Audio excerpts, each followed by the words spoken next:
Hi, everyone. Judge Andrew Napolitano here for Judging Freedom. Today is Friday, August 22nd, 2025. It's the end of the week, the end of the day, our favorite time, the Intelligence Community Roundtable with my dear friends and longtime collaborators, Larry Johnson and Ray McGovern. Larry, I'll start with you. What geopolitical changes of note, if any, have come about from and after the Trump-Putin meeting in Alaska last Friday? Well, I think Trump is now on track to get the Nobel Peace Prize because he's brought India and China together in a close alliance in a way that they never have been joined. So, I, I mean, you've seen, in fact, you had the Chinese ambassadors. It was either today or late yesterday in India, in Delhi, saying, "This is outrageous that the United States is trying to impose tariffs on our friends here in India." So you're sitting there going, wow, the decades that China and India, with both nuclear powers, have been, on this powder keg along the border with those border disputes. And now it's over. So, hey, we got to give Trump credit for something, because the fact that he threatened India with those tariffs has just so enraged the Indians, along with the Brazilians, right, that now they're lining up with the Chinese, and man, they couldn't be faster friends. Ray, are we any closer to peace in Ukraine than we were 8 days ago? Of course we are. India is interesting, and what was just said about India is true. Oh my God, do we still think that this summit was a nothing burger? Well, I beg to differ, and I've been saying this all along. It became very clear that Trump is willing to meet Russia on an equal basis here, that there's no longer talk of sanctions or crippling sanctions either on Russia or China, that there's a talk about getting together and telling the Ukrainians, hey, look, the jig is up. And these, Snow White and the Seven Dwarfs. Well, I hate to hesitate to call Trump Snow White, because he ain't Snow White, not by a large margin. But those Seven Dwarfs really showed their mettle as they sat around the table and had Trump lecture to them and say, oh, wait a second, could you leave now? Because I called my friend Vlad here in Moscow. I promised to keep him up on this. And could you wait outside for a little while? I mean, my God, if they were not humiliated by that, and if they weren't shown up to be feckless and rhetorical support without any possibility of armed support or financial support for Ukraine, the game is over. Trump has recognized, for example. Well, you say the game is over. Let me just finish. No. Let me interrupt, because I'm not following what you're saying. The game is not over. The Russians are continuing to march westward. The game will be over when Ukraine military collapses. That's right. Now, you think that's a bad thing? Okay. No, I don't think it's a bad thing. Okay, I don't think that Alaska changed anything. I give Trump a lot of credit for opening up a dialogue with Putin. What Biden did was in that respect was reprehensible, but I don't think it's bringing peace. Okay, well, let me just read here from what Trump said to the Europeans assembled before him. He said, Ukrainians just, were brave as hell, but they're fighting a force. That's the picture. They're fighting a force that's much, much bigger and clearly much more powerful. And, it's not like they've stopped. If you assume that you've seen the map, the map is right over there, folks. A big chunk of territory is taken, and that territory is taken. I mean, my God, go back home and deal with it. We're out of there. The vice president said, we're done with supplying arms or money for Iran. It's all very clear now that Trump... You said Iran, you meant Ukraine. Yeah, I'm sorry, Ukraine. Right. It's all very clear that they've made an arrangement. We're going to get together. If the Ukrainians don't bow, if Zelensky doesn't leave, if we can't have something in the nature of a negotiated settlement, well, as Lavrov said a year ago, what will happen on the ground is what will determine things. Larry, is CIA still telling Ukrainians how to kill Russians? Is American military in Ramstein, Germany, still telling Ukrainians how to kill Russians? Well, there's been an interesting development in the last week or so. The CIA officer who was the principal liaison in Ukraine with MI6 had been designated as the new CIA chief of station in London. And apparently Ratcliffe was told by the White House, no, that's not happening. So they pulled that job from him. I don't know what the exact agreement was or understanding between Trump and Putin. What I do know is that in December of 2023, when I talked to the deputy foreign minister, Pepe Escobar, and I were having a conversation with him, Sergei Rybkov. Rybkov at the time lamented the fact that there was no contact. They didn't have anybody to talk to communicate with in the White House and in Washington. Now it's clear that has changed. Neither Lavrov nor Putin, I think, harbor any illusions that Trump is a stable negotiating partner, but I think they have reached the conclusion that he's sincere about wanting to maintain communications with him. And maybe he and Putin have agreed behind the scenes. He says, "Look, I'm going to be saying lots of crazy stuff, and you'll think I'm being aggressive towards you, but you go ahead and finish the job militarily, and then at the end, I'm going to have to shrug." That could very well be Trump adopting that Nixonian thing. Didn't he famously say to Kissinger once, "I want them to think I'm crazy, or let them go ahead and think it's great." Do you know if U.S. intel is still on the ground in the Donbass, the parts of Ukraine that are now comfortably under Russian control? I think it's probably unlikely that they're still there. They're sure to be there in the Western Ukraine, but that doesn't matter. Let's face it. Trump painted himself into a corner. He said bone-crushing sanctions on the 8th of August, or else. Else you had to come to an agreement with Ukraine, Putin, okay? And we're going to do the Chinese secondary sanctions, the Indian, and so forth, okay? And all of a sudden it became clear to him that he was very poorly advised. This was an idiot's march, okay? Not even a fool's march.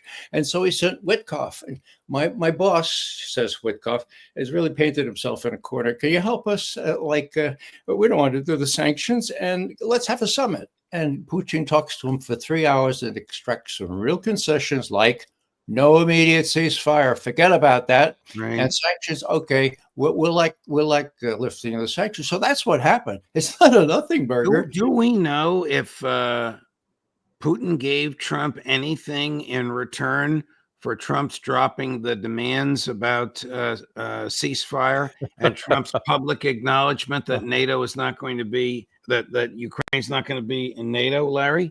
Well, I'd say what he gave him was, Mr. Trump, that election was stolen from you. And you're correct that if you had been president, this war never would have happened. Yeah. And he gave that to Trump. And actually, I think he was genuinely, he wasn't just blowing smoke up Trump's skirt for this. I think he was genuine in it. In fact, because you remember the sequence that went, and Ray has talked about this extensively in the past, that when Putin presented the draft treaty to Biden in December, initially Biden was like, oh, okay, maybe.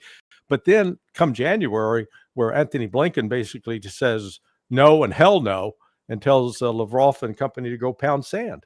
So it would have, I could envision that if Donald Trump had gotten that deal, he would have tried to make a deal. And here's Sergei Lavrov earlier today. I'm not sure where he is, where he's saying this, but it is today. Chris, cut number 18. So bottom line, there's no meeting planned. President Putin said clearly that he is ready to meet, provided this meeting is really going to have an agenda presidential agenda. So that's an a big agenda. if. There's no meeting planned, Mr. Foreign Minister. That's a big if. You're saying there's no meeting planned right now. Kristen, I'm awfully sorry, you're not listening. There is no meeting planned, and I'm not challenging this. But you cannot, I think, understand what I am saying. Putin is ready to meet with Zelensky when the agenda would be ready for a summit. And this agenda is not ready at all. President Trump suggested, after Anchorage, several points which we share. And on some of them, we agreed to show some flexibility. Okay. When President Trump brought those issues to the meeting in Washington, with Zelensky present together with his European sponsors, he clearly indicated, it was very clear to everybody that there are several principles which Washington believes must be accepted, including no NATO membership, including the discussion of territorial issues. And Zelensky said no to everything. He even said no to, as I said, to canceling legislation prohibiting the Russian language. How can we meet with a person who is pretending to be a leader? Ray, what is your read on that? Well, they're putting the onus on Zelensky, clearly. There's an agreement between the U.S. and Russia. Look, it's over to Zelensky. Right. Putin has always said, in principle, I'm ready to talk to this guy, but my God, we have to be prepared. We have to make sure that they're not going to just diss everything we say. Now, those negotiations are already in progress. Let's remember that the Russians and the Ukrainians have met. There's some talk about raising the level of representation for those. That would be a good thing, like maybe Lavrov or somebody a little bit more senior than the fellow they have now.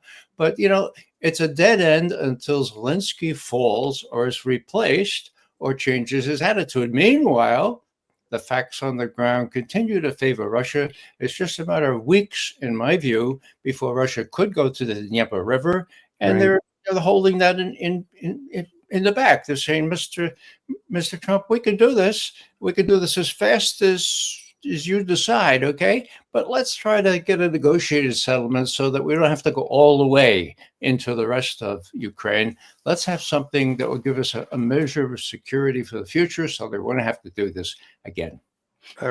Larry, is the Ukrainian foreign minister somebody that Lavrov would respect?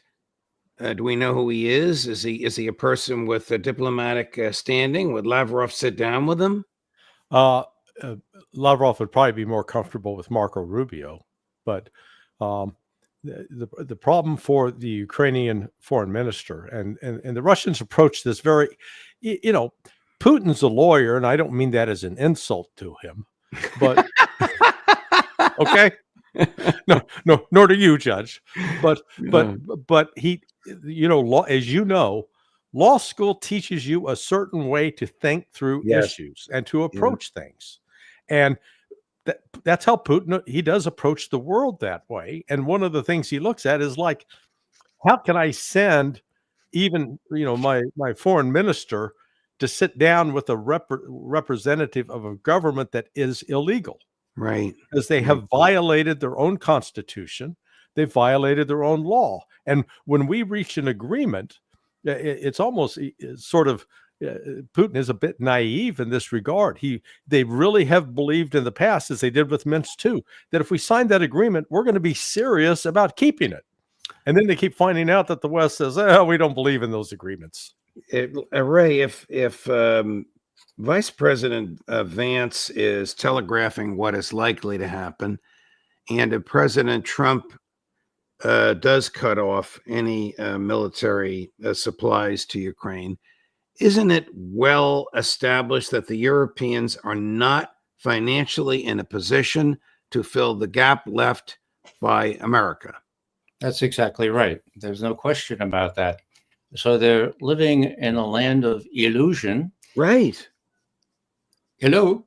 Yes, Can you- they are living in a land of illusion. I agree with you. Yeah, so Putin has got to convince them some way or another, perhaps by replacing or helping to replace, together with other services, replace Zelensky. He is the fly in the ointment, but as long as he persists in his negativism, the world looks on and says, look, the Russians and the U.S. now agree that this thing should be wound up.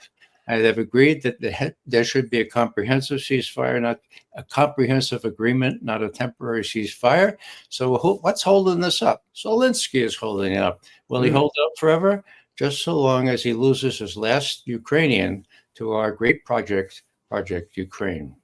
Well, Larry, the seven dwarfs, as Ray calls them, don't they understand that Russia will never accept NATO troops in Ukraine, no matter what you call them? Yeah. Americans in the sky, French on the ground, no matter what you call them. No military from those NATO countries is going to be in Western Ukraine with Russian consent.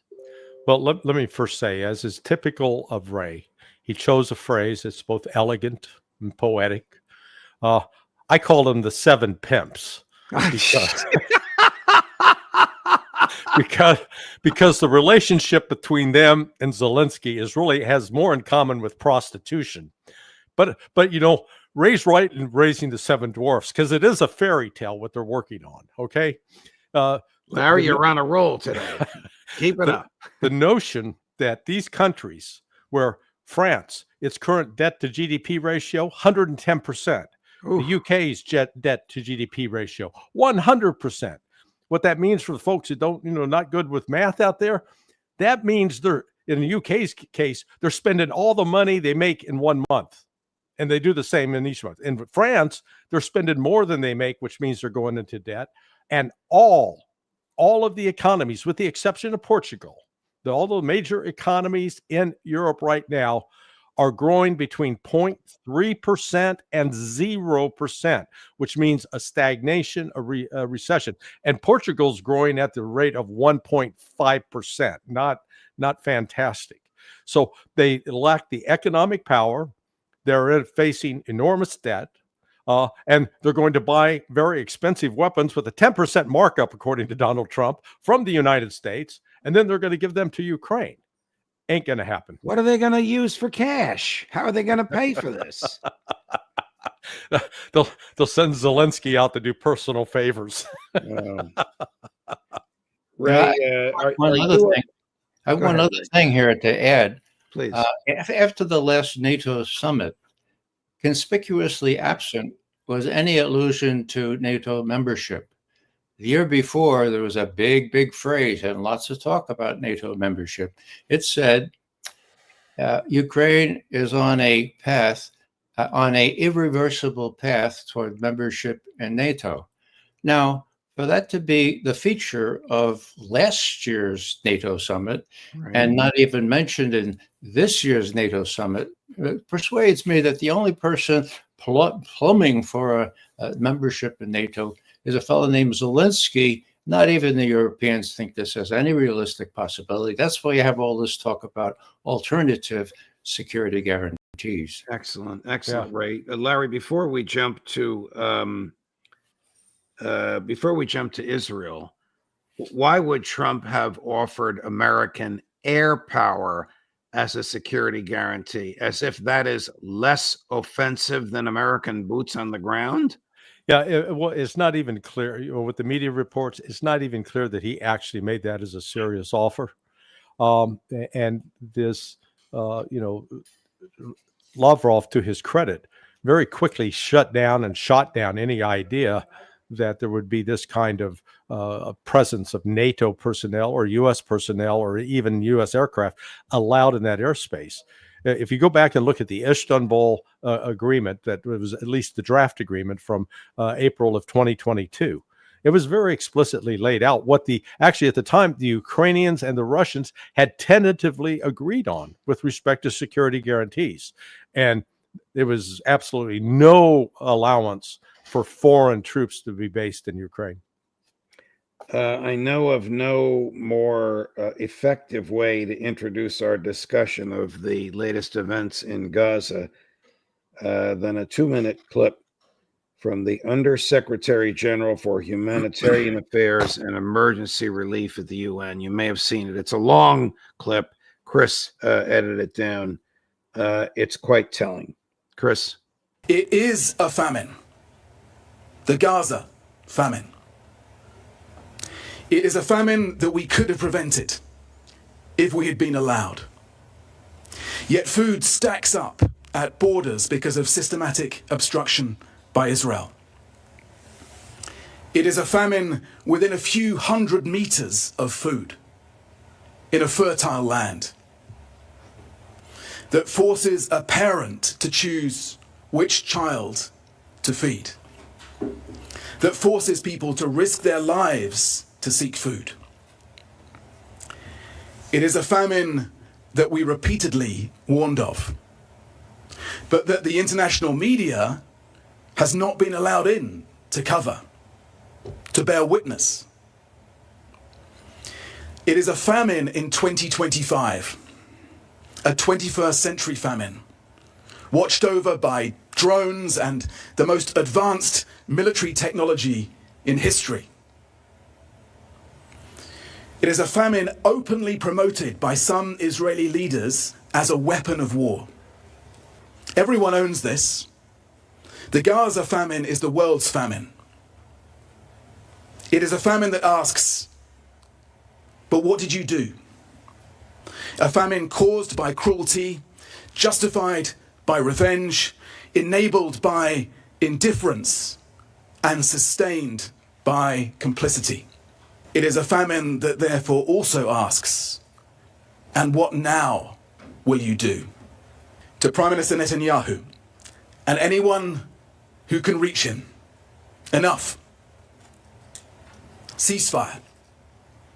Open the crossings, north and south, all of them. Let us get food and other supplies in, unimpeded. End the retribution. It is too late for far too many, but not for everyone in Gaza. Enough. For humanity's sake, let us in. Ray, can you even reply to that? I know this guy is almost as eloquent as you are and almost as moving as you have been on this topic. I have goosebumps on my arms, and this is the third time I watched this clip today. Chris gave it to me a little while ago. Judge, the question is, what can we do? Right. Medea Benjamin has an incredible clip addressed to her Jewish relatives and all the Jews in the United States to support the 21%, only 21% of the Israeli population that is at all troubled by forced starvation in Gaza. She's eloquent.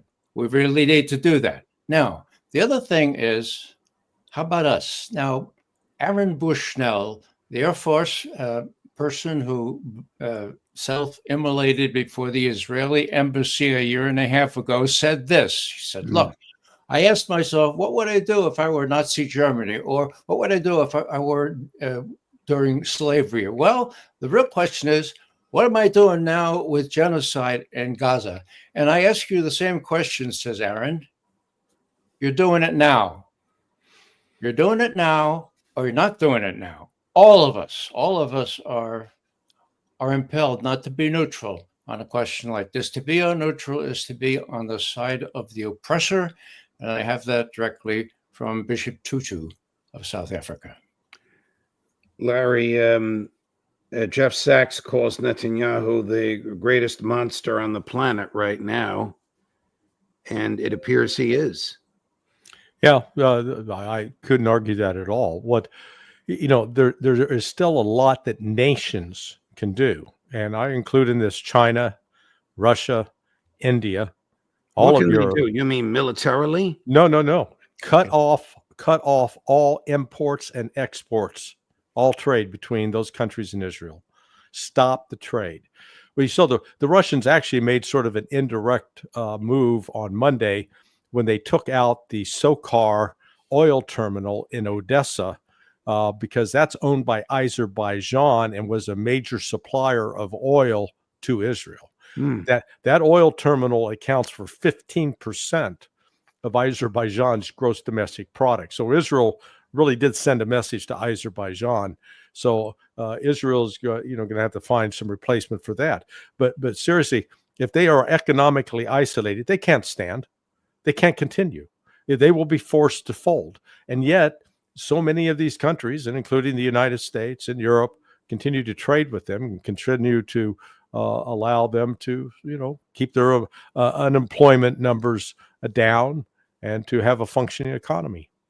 How do we get the message that has rocked the three of us and the thousands watching to the person who is funding all of this and who never says no to Netanyahu, President Trump?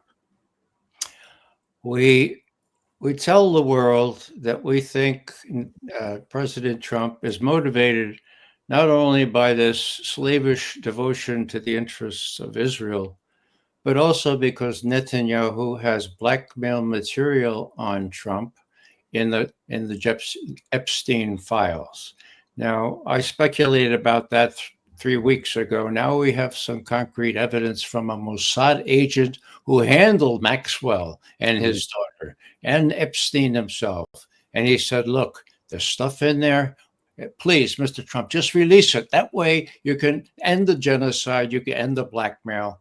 It's very clear that there's something extra that Netanyahu has on Trump. We ought to educate the American people because this is heinousness squared, okay? Heinousness in forced starvation and genocide, and prompted by the violation, the sexual predating, the violation of little girls. My God, we ought to need it. We have to do something about that to let people know, look, release those Epstein files and see what Trump is involved in. And then maybe this thing can be resolved when the blackmail material is no longer there. Well, I think we'll end it at that. I still have goosebumps on my arms. This was just profound what he said. There is a longer version. I'll ask Chris to post both versions, but this is profound, articulate, eloquent, moving, and profound. Guys, thank you very much. We'll look forward to seeing you at your usual. Can I add a late breaking thing? Absolutely. Go right ahead, Ray. There's heinousness happening in our country too. People objecting to people like Tulsi Gabbard denying security clearances for 37 intelligence officials. This has hit the fan now. And what I'm saying here is that there's a nexus here between the deep state, the Democrats, okay, and the media. And they are neuralgic about one thing, and that is if it comes out that Russiagate was a big farce, and if it comes out to the American people that there was no Russian hacking of those damaging emails, what happened then? Well, suffice it to say that this just in from the lawyer, Ty Clevenger, who's working on this thing. He says, look, the deputy director of the FBI has said in a formal declaration, they're looking in the same place that they found the appendix to the earlier report. They're looking for the burn bags and the prohibited access files for original records for what was denied of the FOIA personnel on Seth Rich. So what I'm saying here is that Bogdano has finally seized it by the horns, okay? And if it comes out that it involves not only disingenuousness and playing fast and loose with the other laws, if this involves murder, and there's lots of circumstantial evidence that Seth Rich was killed by the deep state. If this involves murder, well, that explains lots of things, especially why everybody's so tense and divided, how people are coming together now to say, oh, those 37 officials from the intelligence, they were great. Don't deprive them of their security services. So all I'm saying here is that the FBI and Tulsi Gabbard have thrown down the gauntlet. They face really, really odds that could be described as insuperable. Let's publicize what's going on that issue as well as these others. Thank you, Ray. Thank you, Larry. We'll see you Yep. both. We'll see you both on Monday morning as usual. Looking forward to it already. God knows what'll happen over the weekend. Well, let's hope nothing. Right. Have a good, relaxing weekend, my dear friends. Thanks. Thank you.